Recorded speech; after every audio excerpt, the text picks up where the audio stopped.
5 of the tutorial about implementing a functional language in Scala. In this part, we will do the type checking. Type checking is a procedure that determines whether a program has a well-defined type. And if it does, we will have found what that type is, which is called we infer the type. And we will also then determine that the expression is well typed, that all types match in it. Otherwise, if we find any kind of mismatch, then the entire expression is invalid. We say it has a type error, and we need to tell the user about that error.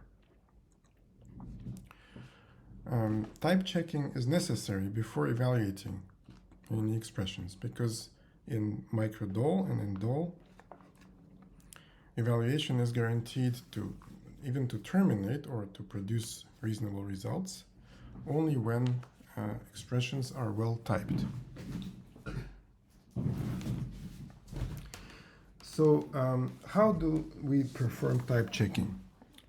It is relatively simple, because in µDhall, the user needs to specify types of every variable that is bound by any lambda. So because we specify that,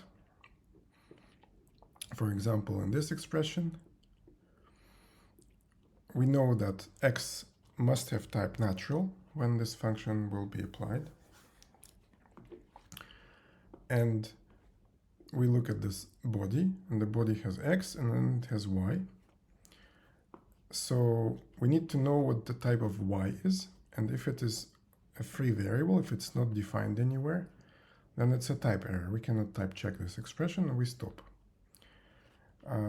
Now, if outside there is some lambda like this, where y was defined, and we are looking at some sub-expression, then we know that y will have type t, and x will have type natural. So now we're looking at this x plus y, and we see, well, this operation is well typed only if the type t is natural, because this is only defined for two natural numbers.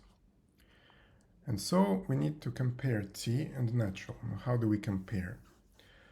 We need to evaluate t. So in other words, we need to apply beta normalization and alpha normalization to t, and the result must be the type symbol natural. If it's not, then we cannot type check, and we report the error that the type t is not equal to natural. So for example, if the type t were a type variable, then we don't know what that type is, and then we cannot type check. So because of this procedure, we see that whenever we look at any expression that might have free variables, we need to know what are the previously assigned types to those bound variables. That information needs to be put into a data structure that is called typing context. For us, this will be just a list of this sort, list of pairs, which I will symbolically write like this.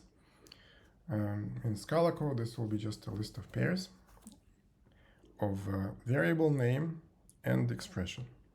And so that's just how this information will be passed. And when we descend into a body of a lambda, then we add this information to the typing context. So eventually we will find all the variable types, and we will be able to type check them. So this value, the typing context, is usually denoted by the letter gamma.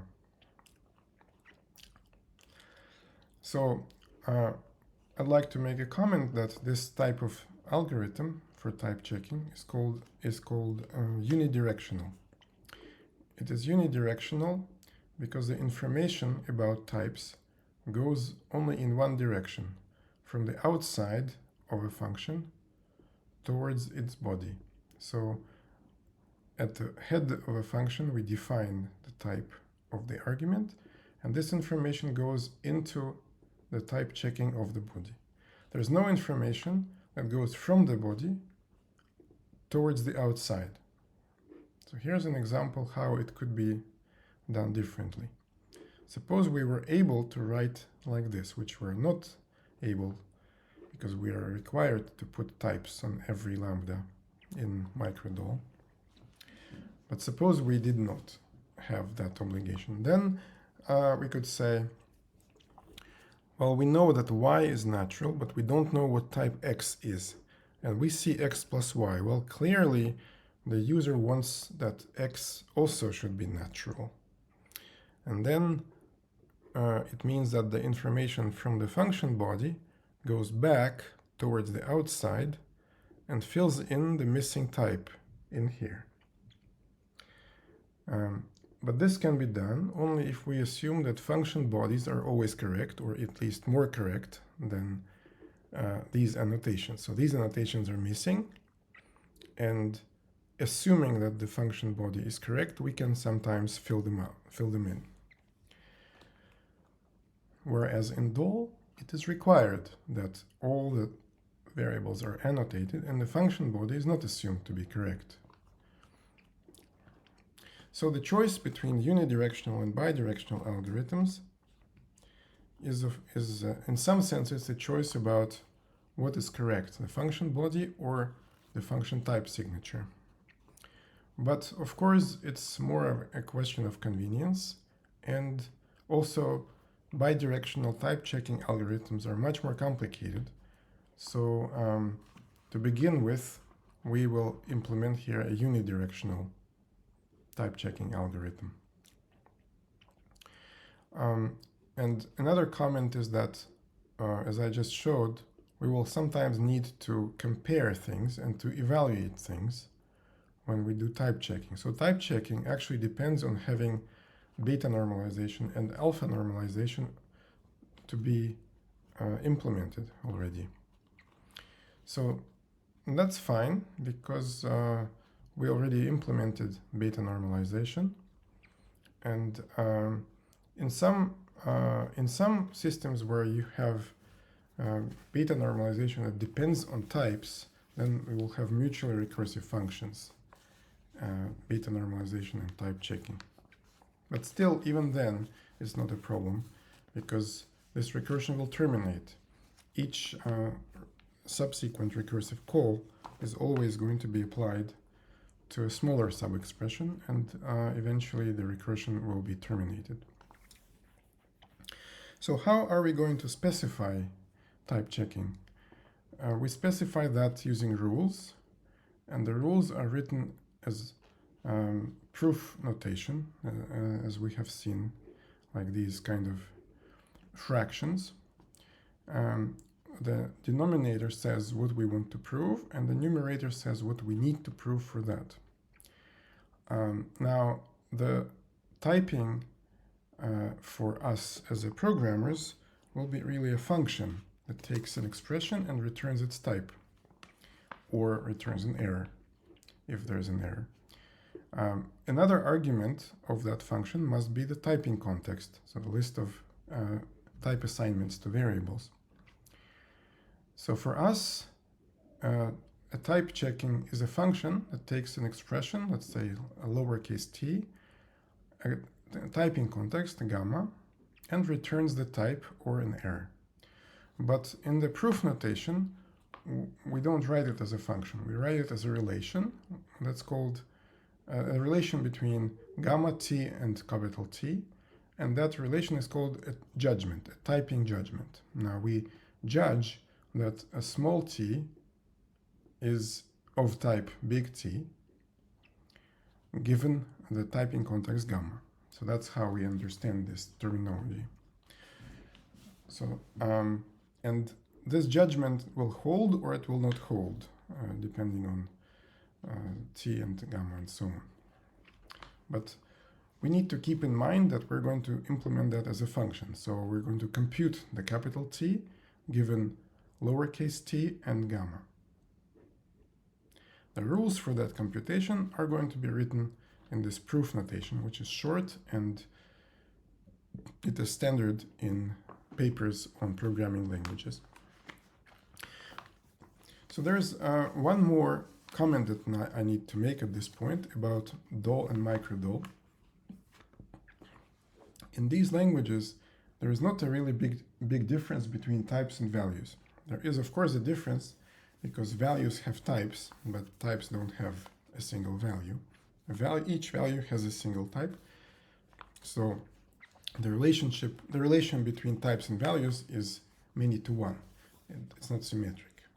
But in other aspects, they're treated in the same way. So for example, we can assign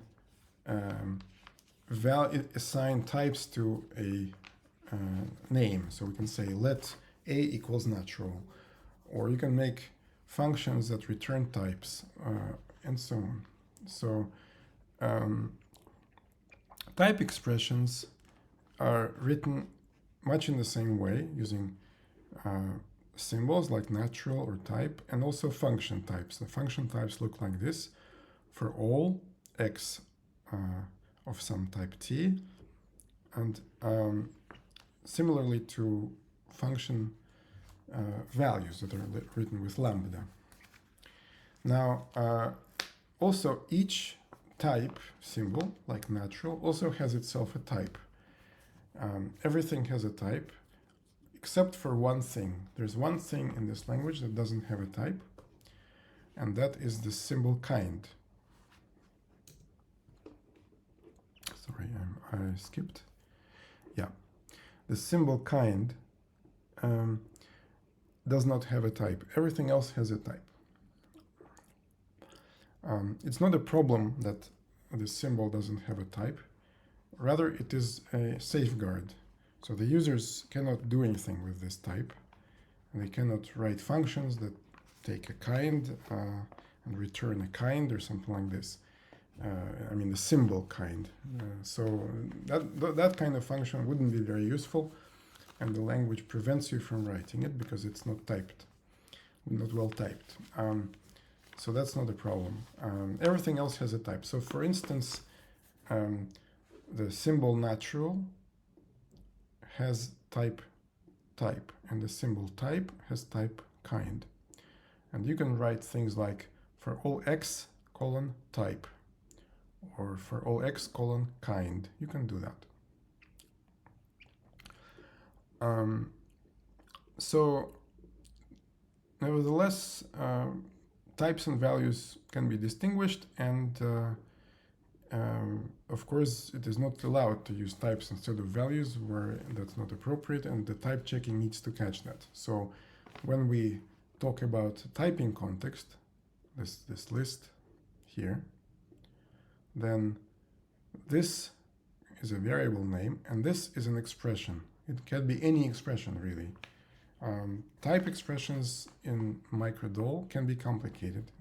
They can have lambdas applied to something. They can have any kind of complication because there aren't any restrictions on what type can be. You can put a lambda and that returns a type, and you can apply this lambda to something, and that could be written in here in principle instead of this big T. So could be a very big expression that still needs to be simplified and evaluated and so on.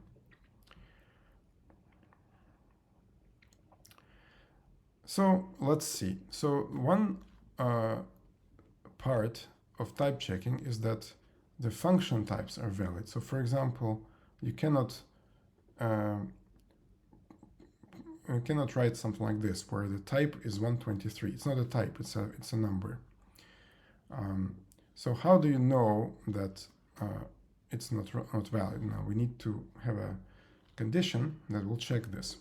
Another thing that is invalid is this. So as I said, you could put a lambda with types, and in principle this is not valid because this is not a type. This is a function that needs an argument, and then it will return a type. But it is not a type. This lambda itself is not a type. So this is not valid. There cannot be values of this type. It's a function value actually. although it returns a type, but it's a function. It needs to be called, and then it will return a type. So the valid function input means that the type of this, for example, the type of this is natural. So it's invalid that the type of a function type argument of an argument type is natural. The type of an argument type must be either type or kind. Nothing else. Again, I made this mistake. Double click. Shouldn't double click. Okay, this is the last time I do tutorials using Jupyter Notebook. So we have the judgment, which I call VFI, valid function input, that that holds when that is type or kind, because that's the only two cases when something can have that type. So when I say for a lambda a colon something, and the type of that something must be type or kind, otherwise it's invalid. So that's a valid function judgment.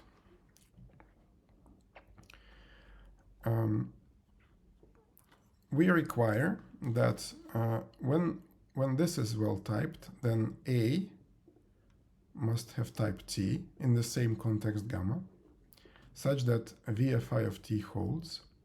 B should have a type. Now B should have a type in the typing context that includes A. That's important, so we will write that explicitly, because B could use A, and the type of B possibly cannot be found unless you know that A has type A. So B must have a type B, and this capital B itself must also have a type.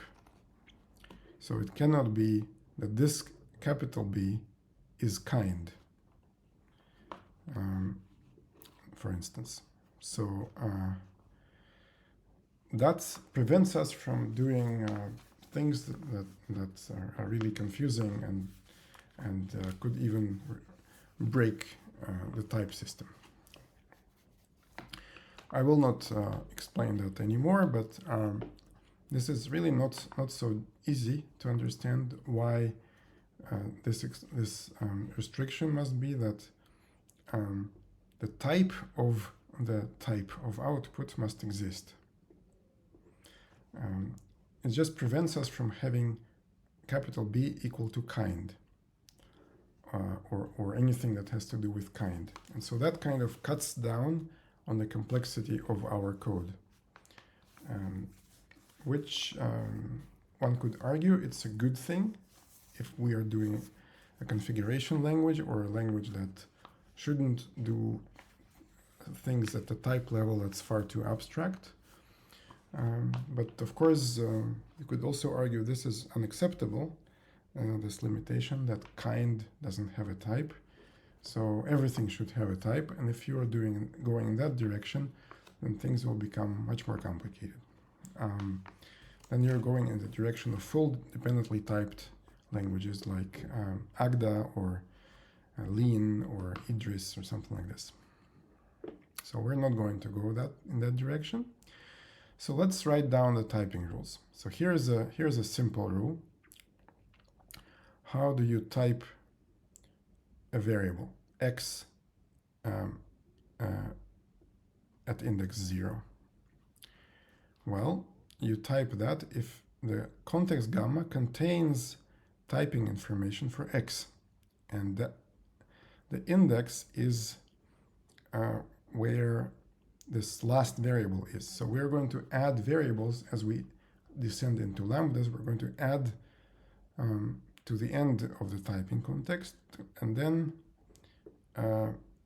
x at 0 is the last x here, and if it's not x at 0, then we have to skip the last x and say x at n must be typed with gamma, and that's going to be the result that we are returning. So this is essentially a loop over where we have a variable x in the typing context. So we need to find variable at index n in the typing context. A variable that's called x at index n. So that's what it does. Now we say how to type natural. Natural has type. We say how to type type. It has type kind, regardless of the context. So here we don't use the context. Natural literal, it has type natural. Again, we don't need any assumptions for this or any context. X plus y has type natural only when both x and y have type natural in the same context. So x times y.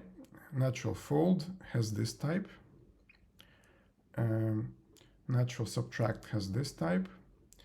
And now how to type a function type? Well, we have some shifting to do. Because first of all, we say, okay, well, this has to have a type. Okay, it has a type, suppose. Then VFI must be true for that type, so valid function input. Okay, that's good. Then we say, what is this context? Now the context could contain x inside, and then we have to shift that context. Shifting the context means all the type expressions that contain x will now contain x at 1. And we have to add x to that context at last place. So we add this information to the context, and that is going to be the new context, which is this one shifted.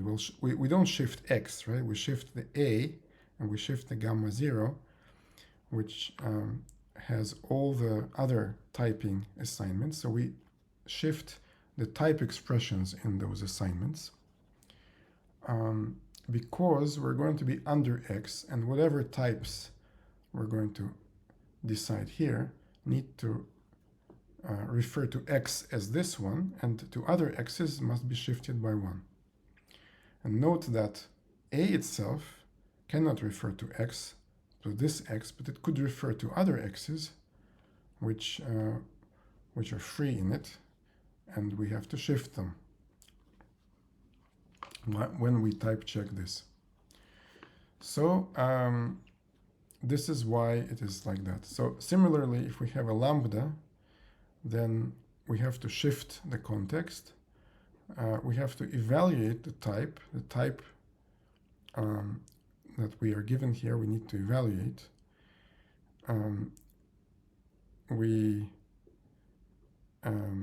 First we type check that it has a valid type, then we evaluate. So at this point we're guaranteed that evaluation is okay because we type checked. Then we shift the context and we type check the body in this new context. So when we type check the body, we have the context for x, which is equal to a1 now, which is simplified a0 after shifting x in it. So if there's any x in here, then when we type check here, the b, this x in a0 will be shifted to point to something else. Otherwise, the type checking might fail. So now this seems to be like an overkill, right? How can we have variables inside types and so on? But actually in this language, there aren't any restrictions on that. We could have functions that return types, take values and return types. And there's no restriction on this. And so for this reason, we must make sure that everything is right, that we don't shift incorrectly and so on. So the final result is that the type of a lambda expression is a function type for all x of type a1. a1 is just a0 evaluated. For all x of type a1, we have a result of type B. And we also type check that type. So that type itself must have a type. We don't do anything with that C1. We just make sure that it exists. So that this, and this is this rule. So we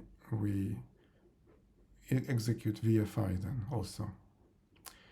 But in any case, we have to make sure that the type of the function's type is well defined. And that's that restriction. So the function's type cannot be kind or anything that has to do with kind. So that prevents us from having functions at too high a level. So when we type check function application, then we need to type check the function. It needs to be an over function type.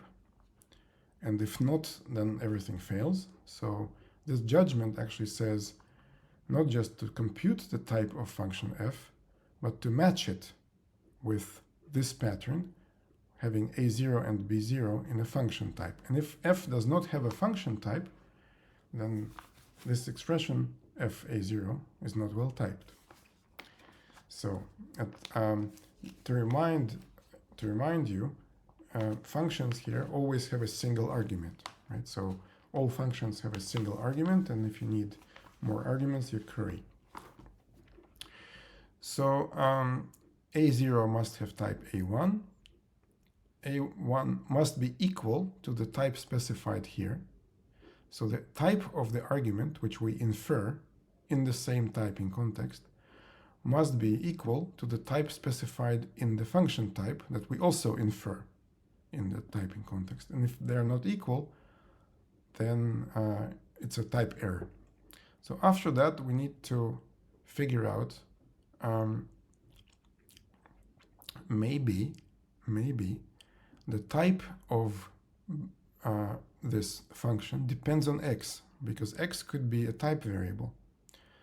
And then the type of the function depends on x. So we need to be careful when we substitute the type. We're going to substitute this a1, which is the argument, right? So we're going to substitute the argument into the function to see what the type is, right? So the thing is, the function type is for all x, then something. But this b0 could depend on x. We don't know that type unless we substitute this value a0 into the function, into the expression b0, into this expression that could depend on x. So we need to substitute a0 into b0, and that's what we do here. But first we shift a0 as before. We shift down in x, otherwise we are incorrectly looking. So it's the same shift substitute shift combination that we had previously, and that's the result. So then we find the type of this function application. So this is actually how we provide huge power in this language. And this language allows you to have type variables, arbitrary dependently typed expressions that depend on values, on types, or return types, return values. You can do whatever you want, and the type checking is still working always correctly. So these are the really complicated rules that are necessary for that. And similarly for the let expression is really similar to function application, except that we don't write a function explicitly, but it's kind of similar. So this entire expression has type capital B when if we say, well, a0 must have some type, x will be substituted, and we shift accordingly and substitute. And then when we get the result, we infer the type of that result. And so actually we need to substitute the expression here in order to infer the type. And this is similar to evaluation. So actually type checking is not very much simpler than evaluation in this language. And finally, there's this special rule that if something is annotated with kind, then it has type kind, because we cannot infer kind very well.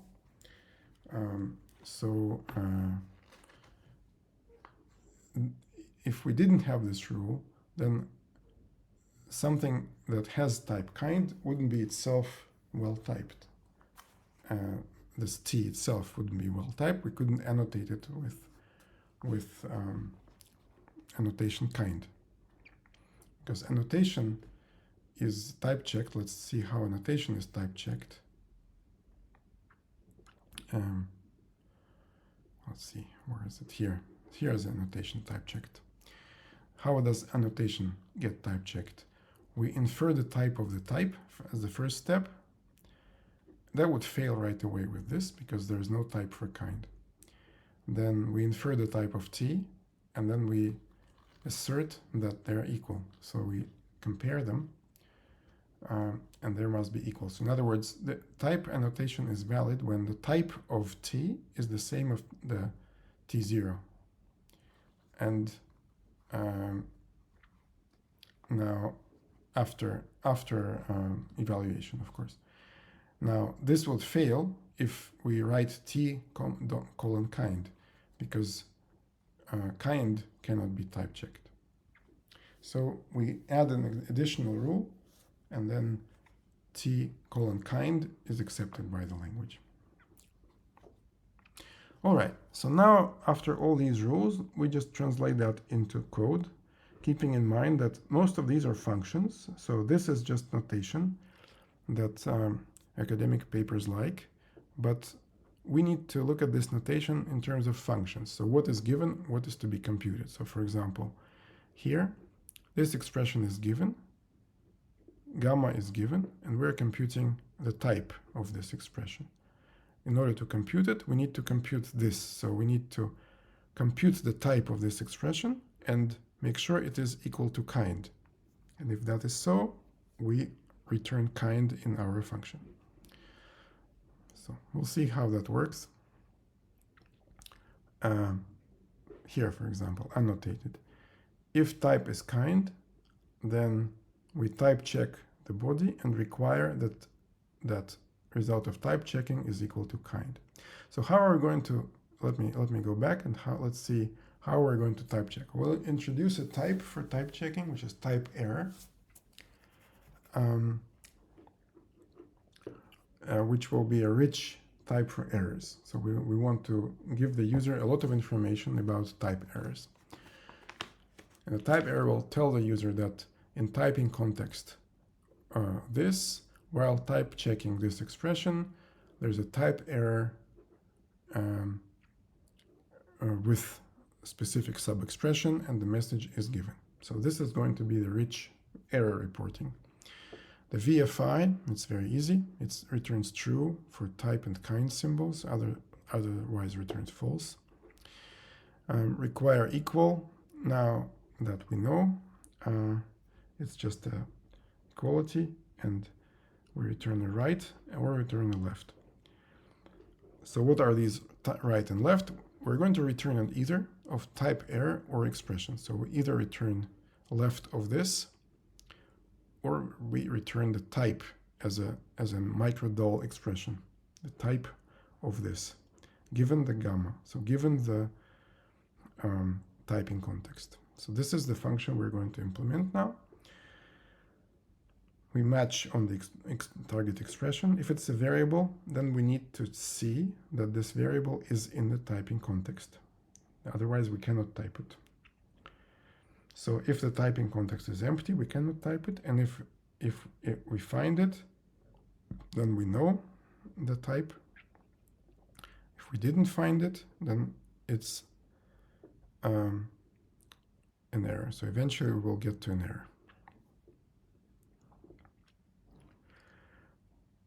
If there's a built-in, then we know how to type check. There are these specific rules that say type has type kind, natural has type, and so on.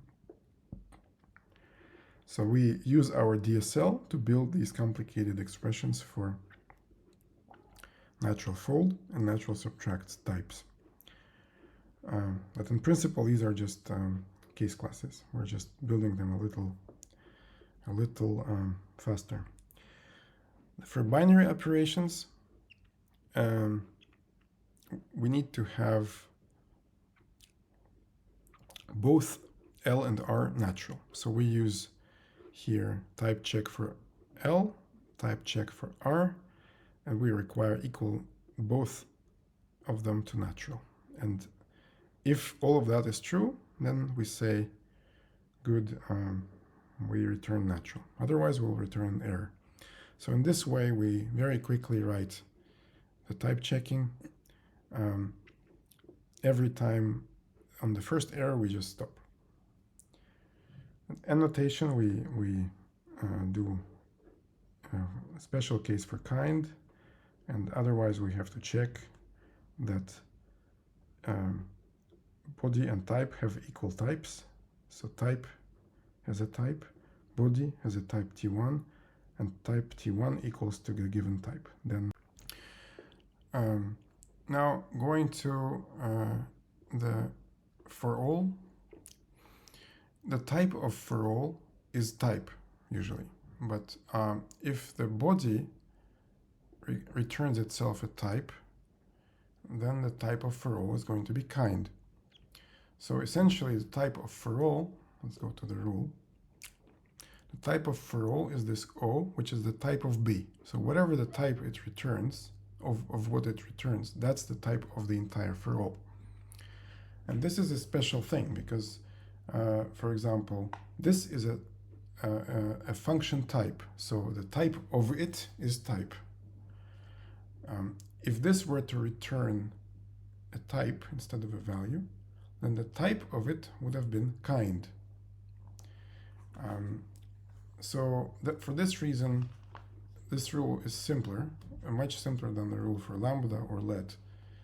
We just return this O, the type of the return type. So that's why this code is just returning output type. The output type is the type of this body, and the body is given in here. So we just need to check that we have the right context for typing it, and just make sure that the type itself is, the input type is well defined, but we don't actually use an input type to do anything. We just check that input type is valid. If input type has the VF5 property, then it's fine. For lambda, we use the procedure as shown, and result that we return for type checking lambda is a function type. So we return a for all expression. And with let, we return this complicated procedure where we use shift sub shift. That is what we used in the previous tutorial for evaluation. So it's the same function here. For applied, we follow the rule. Now we type check the function, type check the argument. They must be the same.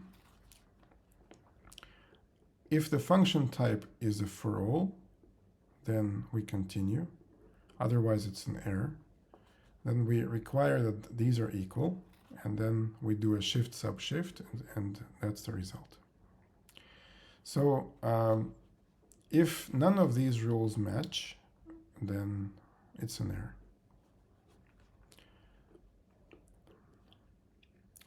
So in other words, for example, you cannot type check something that is not a lambda, something that is not a for all, something that does not fit these patterns.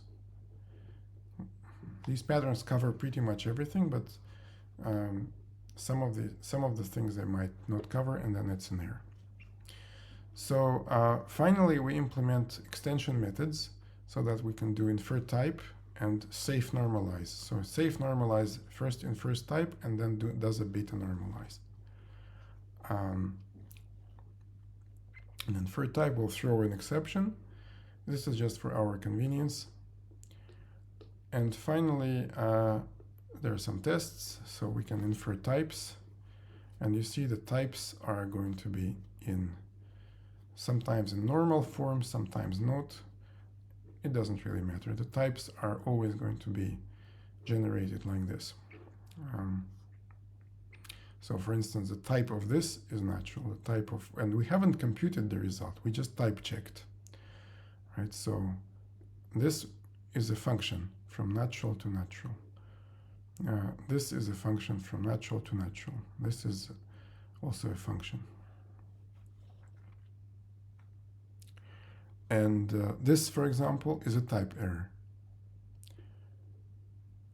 We apply x to 123, but x is not a function.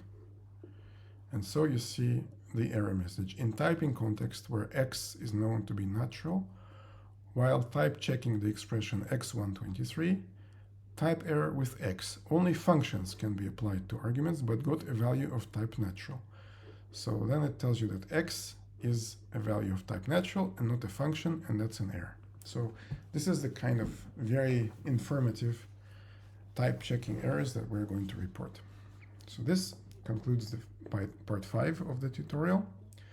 And in the next part, we're going to compile µDhall expressions to Scala.